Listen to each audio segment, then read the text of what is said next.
Hello,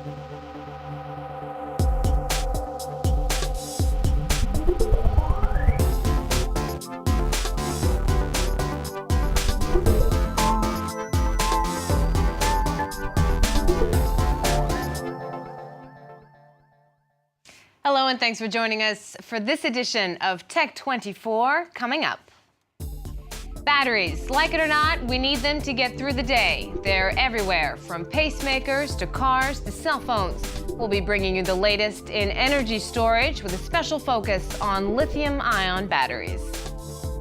And looking for a change of scenery, later in the program, we'll be testing a virtual reality headset, the Carl Zeiss VR, with Dhananjay Khadilkar.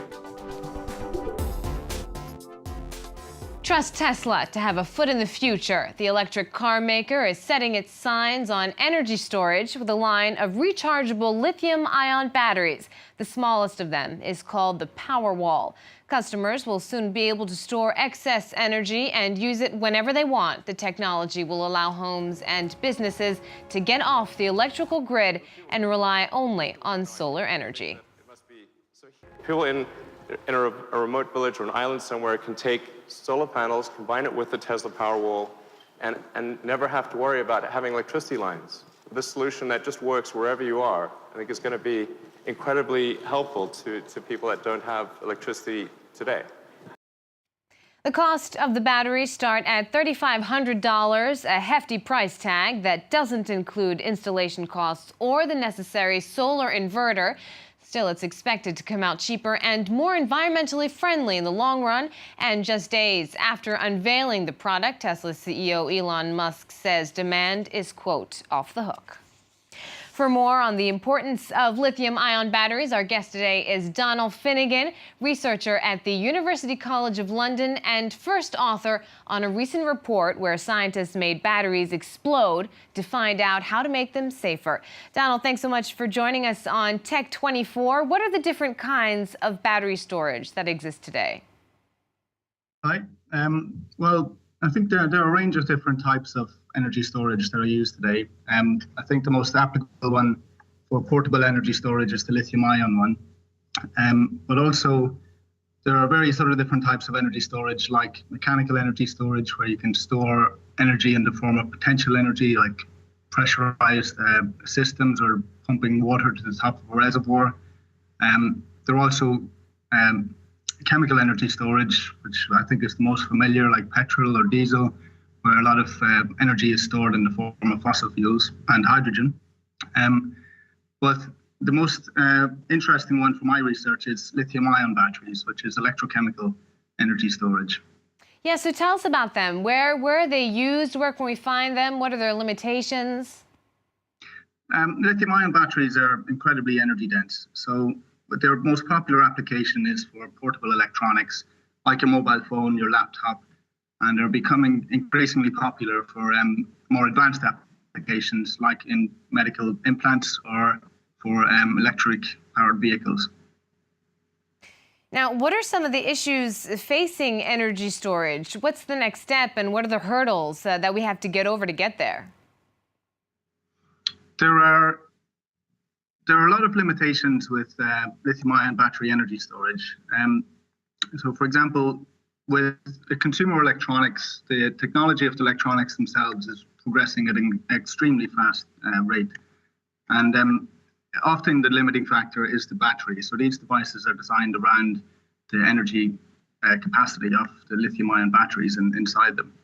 And so there is a lot of research, a lot of interest, obviously, in trying to improve the energy density of these lithium-ion batteries and pushing them to ever extreme operating conditions, such as higher charge, higher discharge rates, but also storing much more energy so that these electronic devices can last for much longer. But obviously, with the increasing energy density of these cells and with the more demanding operating conditions, especially as they're being used in electric vehicles, there comes the potential for these batteries to fail catastrophically. Now, I'd like to emphasize that it's very rare. Thank you, Donal Finegan, joining us there from the University College of London with his research on lithium-ion batteries. Now, Dhananjay Khadilkar joins us on set for more. Dhananjay, we've seen, it's been a while since we've seen a revolution in terms of batteries. Their size and their cost haven't changed much recently. But what kind of innovations are out there on the market right now as we speak? Well, there are a couple of companies, one from Israel and one from the US, which are trying to get over this hurdle of the limitations which we see in current batteries. The Israeli firm StoreDot, it caught world's attention last year because of its product which was able to charge the battery in just 30 seconds, a smartphone battery in 30 seconds, compared to at least couple of hours that it takes normally to charge. That's really fast. Yeah, absolutely. And now the same company, StoreDot, recently is developing another product, a bigger battery system for electric vehicles. It claims that that battery will be able to be recharged, or it will be very easy to recharge the battery in, say, 5 minutes.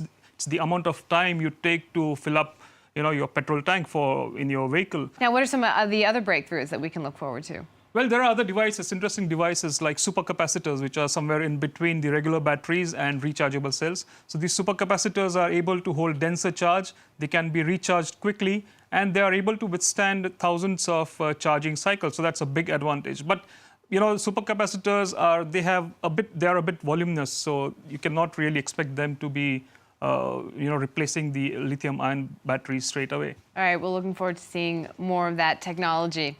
Now it's time for Test 24.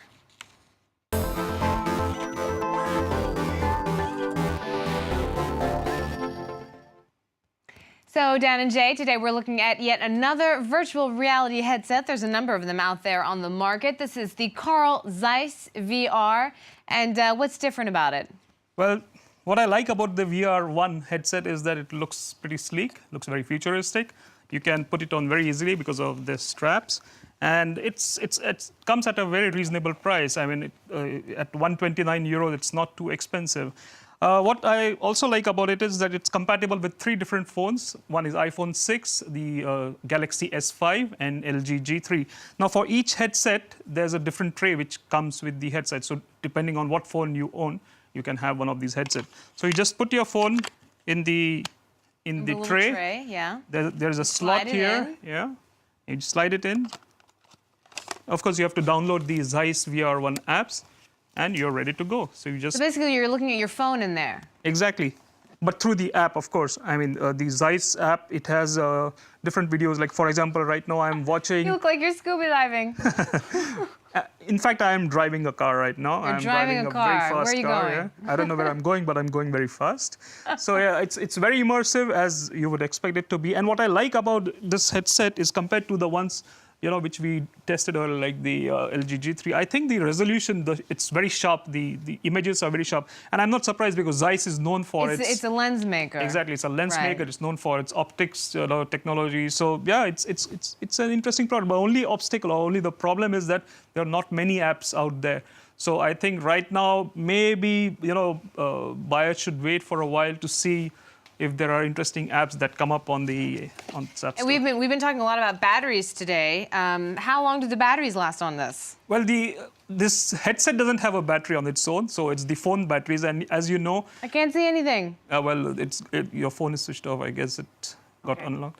So as you know, the phones, it will consume more battery because of the richer media. And as a result, as we spoke in the earlier section of our program, that you need bigger, not bigger necessarily, but denser batteries which can hold the charge longer. So yeah, I think you need a lot of battery power to enjoy it for a long period of time. All right, well then we'll have to contact the phone makers for that then. Yeah, absolutely. And the battery makers. And the battery makers.